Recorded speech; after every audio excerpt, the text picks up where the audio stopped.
4,500 kilometre की भागदौड़ और 5 राज्यों में छापेमारी के बाद अपने दोस्त की निर्मम हत्या करने वाले ये हत्यारे पुलिस की गिरफ्त में आए हैं।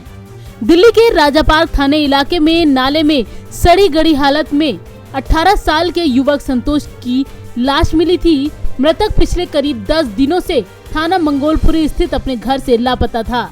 परिजनों की शिकायत के बाद से जांच में जुटी पुलिस आखिरकार इन 3 हत्यारे दोस्तों तक जा पहुंची और सलाखों के पीछे भेजा गया। हालांकि इनका एक साथी अभी भी फरार है।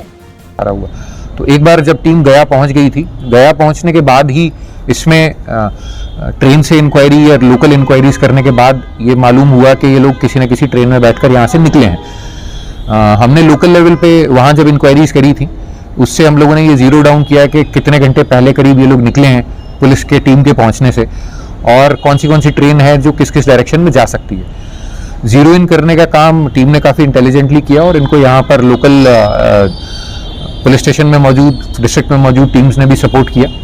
गिरफ्तार किए गए आरोपियों से पूछताछ में पता चला है कि एक जैकेट को लेकर इन लोगों के बीच बहस हुई थी, जिसके बाद उसके दोस्तों ने संतोष की हत्या कर शव को नाले में फेंकने का प्लान बनाया।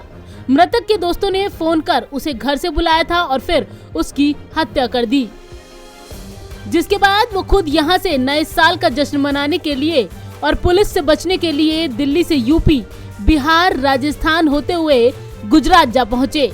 इनकी तलाश में जुटी पुलिस ने 5 राज्यों में चक्कर काटे और फिर गुजरात से इन्हें अरेस्ट किया है, जिसके बाद इन्होंने एक के बाद एक अपने गुनाहों को कबूल कर लिया।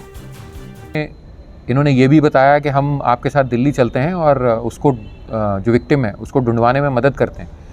तो इनको दिल्ली लाया गया, यहाँ लाकर फिर अलग अलग इनको एग्ज़ामिन किया गया।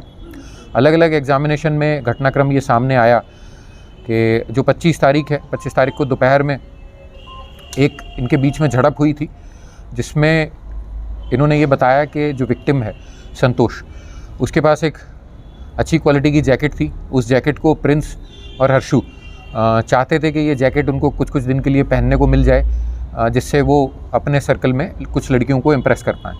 तो ये संतोष ने वो जैकेट इनको देने से बिल्कुल ही इनकार कर दिया था और इनफैक्ट इन्होंने ये भी बताया कि उस दिन उसने ना सिर्फ जैकेट तो नहीं ही दी बल्कि मजाक भी उड़ाया कि तुम लोग इतने कम पैसे वाले या इतने गरीब हो कि तुम एक जैकेट भी अफोर्ड नहीं कर पा रहे हो। फिर वहाँ जो झड़प हुई उस हाथापाई में जो है संतोष ने इन तीनों लड़कों को पीटा भी था। तो इस ह्यूमिलिएशन का बदला लेने के लिए इन्होंने ये बताया है कि इन्होंने ये प्लान बनाया कि इसको मज़ा चखाते हैं, पहले शराब पिलाते हैं, पार्टी के बहाने इन्होंने इसको बुलाया। तो विक्टिम को इन्होंने एक पीसीओ है यहीं मंगोलपुरी में ही स्थित, उस पीसीओ से इन्होंने कॉल किया। कॉल करने के बाद इन्होंने उसको जो चर्च है उसके पास, उसके नज़दीक एक पार्क है यू ब्लॉक वाला, उस पार्क में बुलाया। वहाँ पे इन लोगों ने लोकल लिकर शॉप से लिकर परचेज़ करी। तो झाड़ियों में पीछे नाले की तरफ बैठ के वो शराब का इन्होंने सेवन किया। उसके बाद जब सबको नशा हो गया अच्छे से, तब इन्होंने जो प्लान किया था उसको अंजाम दिया। विक्टिम को इन 3-4 लड़कों ने स्टैब किया। हत्या के बाद से परिवार का रो रो कर बुरा हाल है। अब पीड़ित परिवार आरोपियों के खिलाफ सख्त से सख्त सजा की मांग करते हुए इंसाफ की गुहार लगा रहा है। वहीं पोस्टमार्टम के बाद परिवार ने मृतक का दाह संस्कार कर दिया है। इस घटना के बाद से स्थानीय लोगों में काफी गुस्सा है और वो सभी आरोपियों को फांसी की सजा देने की मांग कर रहे हैं।